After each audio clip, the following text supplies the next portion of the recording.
Bonjour les sportifs connectés, c'est Jérôme du blog montrecardiogps.fr. Bien voilà, je viens de terminer le test de la Garmin Enduro, cette montre qui ressemble comme deux gouttes d'eau à une Phoenix, mais qui n'en porte pas le nom.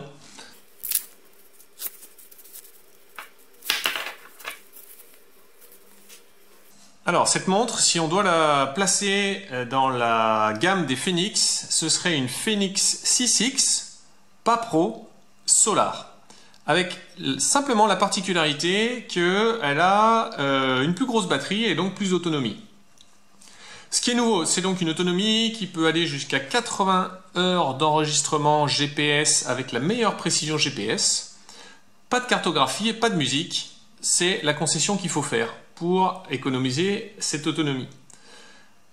Il y a d'autres choses qui sont nouvelles, qui sont sorties sur l'enduro, mais qui ont été depuis transférées par mise à jour à toutes les Phoenix 6. C'est un nouveau profil sportif Ultra Run, la possibilité d'enregistrer le VO2 max en trail, Climb Pro qui fonctionne maintenant en descente comme dans les montées, et puis ce bracelet nylon qui se scratch au lieu de se fixer avec une boucle. Mais là aussi, c'est un bracelet de 26 mm de large qui peut tout à fait être adapté à une Phoenix C6 une fois qu'on a retiré le bracelet Quick Fit. Alors, la présentation de la montre, vous pourrez mettre un j'aime à n'importe quel moment quand vous aurez trouvé cette vidéo utile. C'est un boîtier de 51 mm, donc c'est le gros boîtier qui est étanche à 100 mètres. L'écran, eh bien, c'est la grande version de l'écran, donc c'est un écran de 35 mm de large, 280 par 280 pixels. C'est un écran transréflectif, c'est-à-dire que lorsqu'il fait sombre, eh bien, il est sombre. C'est pour ça qu'il y a un rétroéclairage. En revanche, elle est beaucoup plus légère qu'une Phoenix 6X à matériaux équivalents. Et, il y a une version acier de l'enduro qui pèse 71 grammes alors que la Phoenix 6X Pro fait 93 grammes. Et il y a une version titane qui est celle que j'ai dans les mains. Là c'est carrément surprenant, elle fait 61 grammes alors que la Phoenix 6X Pro Solar qui est également en titane fait 82 grammes. C'est pas négligeable, hein, c'est 25% plus légère. Alors cette légèreté elle vient pas du boîtier. En fait, elle est gagnée uniquement avec le bracelet nylon. C'est tout. On enlève le bracelet silicone, on remplace par un bracelet nylon et on gagne ces 21 grammes. En termes de capteurs, alors on a toujours la puce GPS GLONASS Galileo, un altimètre barométrique, le capteur cardio et SPO2, la petite LED rouge qui est là au-dessus, boussole, accéléromètre, etc. On peut y coupler en ANT+, et Bluetooth absolument tous les capteurs externes existants. Alors l'autonomie maintenant. Il y a plusieurs classifications. La première, c'est l'enregistrement GPS avec la meilleure précision, c'est-à-dire un point toutes les secondes, qui est ce qu'on utilise de manière très classique avec les montres GPS. Là, l'autonomie, elle est portée à 70 heures plus 10 heures avec la recharge solaire. Donc la recharge solaire, elle se fait via le verre Powerglass qui a deux zones. La première, c'est la petite bande, alors pas la petite bande jaune, mais la petite bande ici qu'on voit qui est un peu rosée lorsqu'on a la montre dans les mains. Ça, c'est celle qui a le meilleur rendement, mais elle est très fine. Et puis ensuite, il y a tout le reste de l'écran, tout le noir qu'on voit là. Là, il y a un rendement qui est à peu près 10 fois plus petit que la petite bande, mais ça apporte quand même un bon complément de recharge puisque la surface est beaucoup plus grande.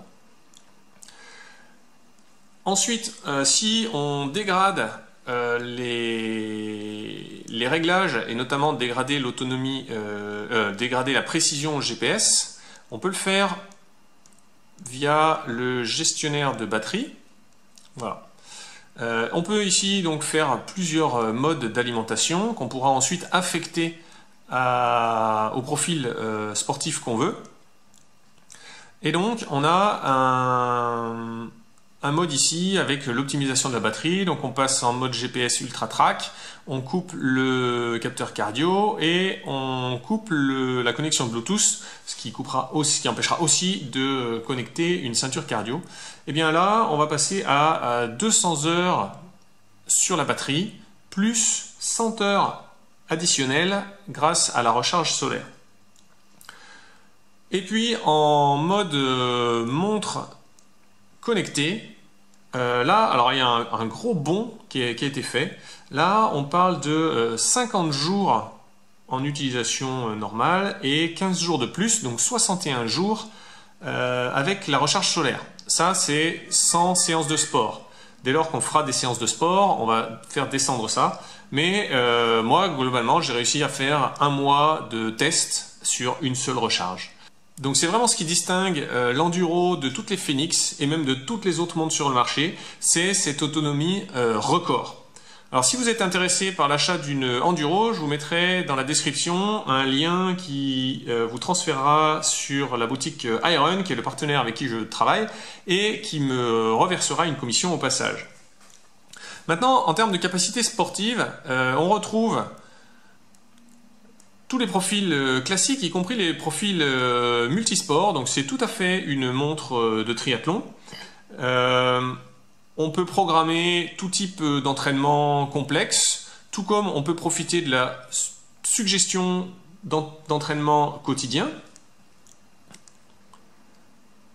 donc qui se base sur les métriques physiologiques et notamment le VO2 max et le statut d'entraînement. Donc ça, ce sont des choses qu'on retrouve dans les widgets. Alors on retrouve vraiment l'interface classique des Fenix. Et ici, donc on a le VO2 max, le statut d'entraînement, avec l'acclimatation à la chaleur et l'acclimatation à l'altitude. Alors je vais revenir sur le VO2 max. Parce que avant la sortie de l'enduro, on ne pouvait pas utiliser le mode trail pour alimenter par des données le calcul du VO2 max. Maintenant, c'est possible. Donc, dans les options du profil sportif,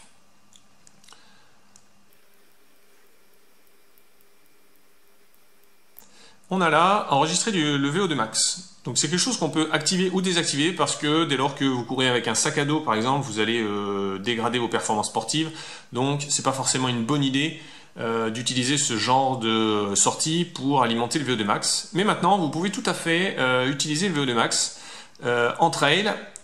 J'avais fait une vidéo là-dessus lorsque la mise à jour est sortie en bêta et globalement, les gens étaient plutôt satisfaits et la majorité des gens relevaient comme moi qu'on avait une perte de 1 point de VO2 max par rapport à la course à pied sur route. Alors qu'avant, on pouvait perdre plusieurs points de VO2 max sur une seule sortie. Donc là, bon, je pense que Garmin va continuer d'affiner l'algorithme pour encore mieux prendre en compte le dénivelé. Et puis on arrivera à quelque chose de très correct. L'autre nouveauté, c'est ce mode Ultra Run qui va permettre de gérer les pauses. Donc, en soi, ce n'est pas un profil qui est différent du profil trail ou course à pied. Simplement, on va pouvoir activer une option particulière sur la touche Lap. Donc la touche Lap, c'est celle qui est en bas à droite. Et donc là où avant, cette touche servait uniquement à marquer des circuits, un tour manuel, et bien maintenant, on va pouvoir activer un nouvel écran de repos. Alors soit on utilisera soit l'écran de repos, soit circuit plus repos. Et en gros, on va voir la même chose que ce qu'on avait en natation, c'est-à-dire qu'on a un écran de repos qui va pouvoir nous dire depuis combien de temps on est en repos et surtout sans arrêter le chrono global de la course. Ce qui fait que lorsque vous déplacerez sur une course, vous saurez à quel chrono vous en êtes et vous serez capable d'estimer le delta avec la prochaine barrière horaire. Donc ça servira sur les courses d'Ultra Run. Alors, il n'y a pas de cartographie. C'est un choix qu'a fait Garmin. Je pense que c'est en partie lié au fait que la cartographie, eh bien, la mise à jour de la cartographie lorsqu'on l'utilise en direct consomme pas mal. Alors, moi j'ai cherché un petit tour de passe-passe et effectivement, j'ai trouvé une application qui s'appelle Mapili. Alors j'ai essayé plusieurs, DW Map, etc. La seule gratuite que j'ai trouvée, c'est Mapili. Là, je vous mettrai dans la description le lien vers le test sur le blog où je vous fais la description de cette carto. Cela dit, pas de cartographie, et même avec Mapili, ça veut dire qu'on perd les possibilités qu'on avait sur les Fenix 6 Pro et Saphir de création automatique d'un itinéraire depuis la montre. On n'a pas non plus de possibilité de naviguer vers des points d'intérêt. En revanche, on a le suivi d'itinéraire classique avec un trait sur l'écran, et on conserve quand même les alertes turn by turn, ce qui reste quand même assez confortable. Pour ce qui est du suivi des activités quotidiennes, là, Garmin a mis à jour un petit peu son widget Ma Journée, où maintenant on a les minutes d'intensité, on a aussi les séances de sport quand on en fait, qui arrivent ici. On a le relativement récent widget du suivi du sommeil, avec maintenant un score et une qualité du sommeil, plus tout à fait d'autres données qu'on trouvait avant sur l'application Garmin Connect, et qu'on trouve maintenant directement sur la montre. Et puis, toutes les métriques physiologiques que j'affiche pas forcément tout ici, hein. Il y a une vingtaine de widgets que j'affiche pas, avec les données de santé, fréquence cardiaque, stress, le batterie batterie, très utile pour faire l'équilibre sport-récupération, la fréquence respiratoire, etc. En termes de fonctionnalités connectées cette fois, eh bien, l'Enduro reçoit les notifications d'absolument tout. On peut utiliser Garmin Pay pour le paiement sans contact. On a le widget météo et calendrier. Alors, je trouve le contrôle de musique. Voilà, le widget météo complet sur les heures à venir, les jours à venir. On a également Live Track qui permet d'être suivi en temps réel par des amis, et puis les fonctionnalités de détection d'incidents et d'envoi de messages SOS, donc soit manuellement comme je suis en train de le faire là, soit automatiquement suite à la détection d'un incident. Et puis on peut connecter, on peut utiliser Connect IQ pour télécharger des applications, des champs de données, etc. Donc maintenant, pour faire son choix, eh bien, l'Enduro, elle est vraiment tournée vers deux utilisations. La première, c'est les gens qui veulent faire de l'ultra et qui ont besoin de plus de 60 heures d'autonomie. Mais la deuxième, c'est ceux qui veulent tout simplement pas faire beaucoup s'embêter à recharger leur montre.